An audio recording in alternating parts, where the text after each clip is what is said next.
You claim that it's wrong to object to the certification of election results. You, along with your allies in the media, attempted to cancel and censor members of this chamber who voiced concerns and objected to certification.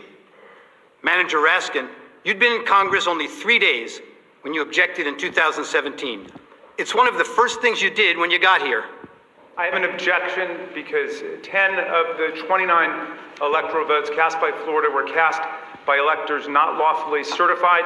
Is the objection in writing and signed not only by the member of the House of Representatives, but also by a senator? It is in writing, Mr. President. Is it signed by a senator? Not as of yet, Mr. President. In that case, the objection cannot be entertained. Mr. President, I object to the certificate from the state of Georgia on the grounds that the electoral votes were not...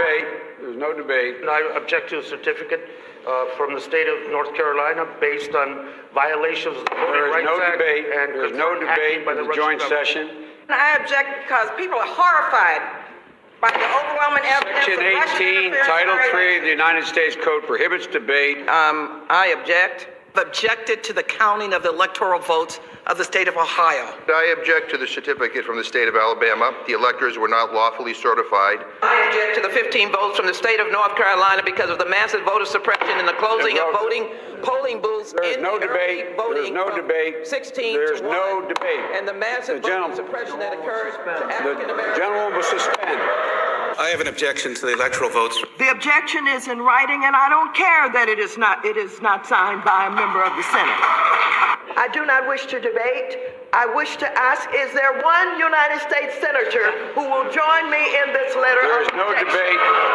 The objection is signed by a member of the House, but not yet by a member of the Senate. Well, it is over.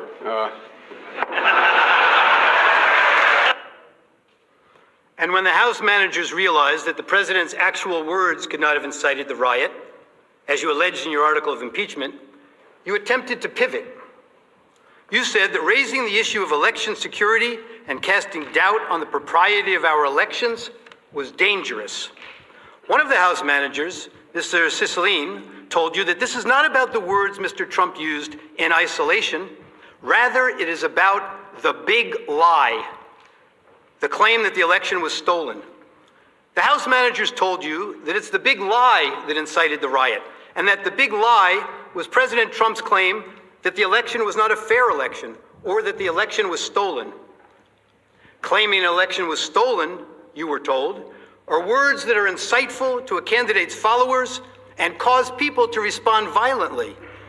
Claiming an election was stolen, or not legitimate, is something that a candidate should never do, because he or she knows, or should know, that such a claim and such words can actually incite violent insurrection, you were told.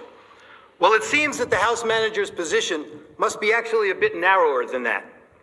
The House manager's position really is that when Republican candidates for office claim an election is stolen or that the winner is illegitimate, it constitutes inciting an insurrection, and the candidate should know it. But Democratic Party candidates for public elective office are perfectly entitled to claim the election was stolen, or that the winner is illegitimate, or to make any other outrageous claim they can. It is their absolute right to do so. And it is their absolute right to do so, irrespective of whether there's any evidence to support the claim. Democratic candidates can claim that an election was stolen because of Russian collusion, or without any explanation at all. And that is perfectly okay, and is in no way incitement to an insurrection. And somehow, when Democratic candidates publicly decry an election as stolen or illegitimate, it's never a big lie. You've been doing it for years.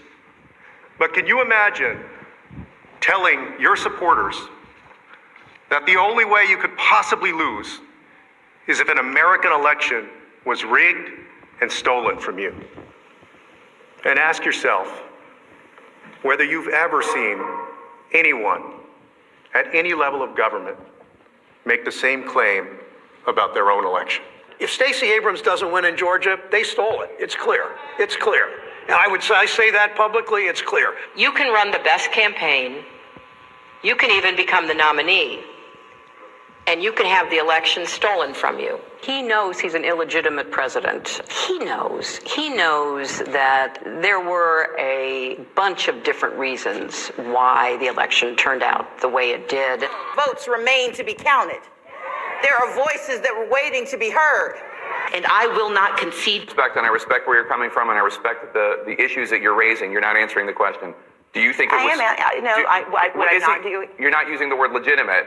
There are still legitimate concerns over the integrity of our elections and of ensuring the principle of one person, one vote. I agree with tens of millions of Americans who are very worried that when they cast the ballot on an electronic voting machine, that there is no paper trail to record that vote. But constantly shifting vote tallies in Ohio and malfunctioning electronic machines, which may not have paper receipts, have led to additional loss of confidence by the public. This is their only opportunity to have this debate while the country is listening, and it is appropriate to do so. House Manager Castro no longer has to try to imagine it, thanks to the distinguished senator and others. It didn't have to be this way. The Democrats promised unity. They promised to deliver the very COVID relief in the form of $2,000 stimulus checks that President Trump called for. They should have listened to their own words of the past. I leave you with the wise words of Congressman Jerry Nadler. The effect of impeachment is to overturn the popular will of the voters. We must not overturn an election and remove a president from office, except to defend our system of government or our constitutional liberties against a dire threat. And we must not do so without an overwhelming consensus of the American people. There must never be a narrowly voted impeachment or an impeachment supported by one of our major political parties and opposed by the other. Such an impeachment will produce the divisiveness and bitterness in our politics for years to come, and will call into question the very legitimacy of our political institutions. The American people have heard the allegations against the president, and they overwhelmingly oppose impeaching him. They elected President Clinton. They still support him. We have no right to overturn the considered judgment of the American people. Mr. Speaker, the case against the president has not been made. There is far from sufficient evidence to support the allegations, and the allegations, even if proven true, do not rise to the level of impeachable offenses. Mr. Speaker, this is clearly a partisan railroad job. The same people who today tell us we must impeach the president for lying under oath, almost to a person voted last year to re-elect the speaker who had just admitted lying to Congress in an official proceeding. The American people are watching, and they will not forget. You may have the votes, you may have the muscle, but you do not have the legitimacy of a national consensus or of a constitutional imperative. This partisan coup d'etat will go down in infamy in the history of this nation. Thank you, Mr. Speaker. I yield back the balance of my time.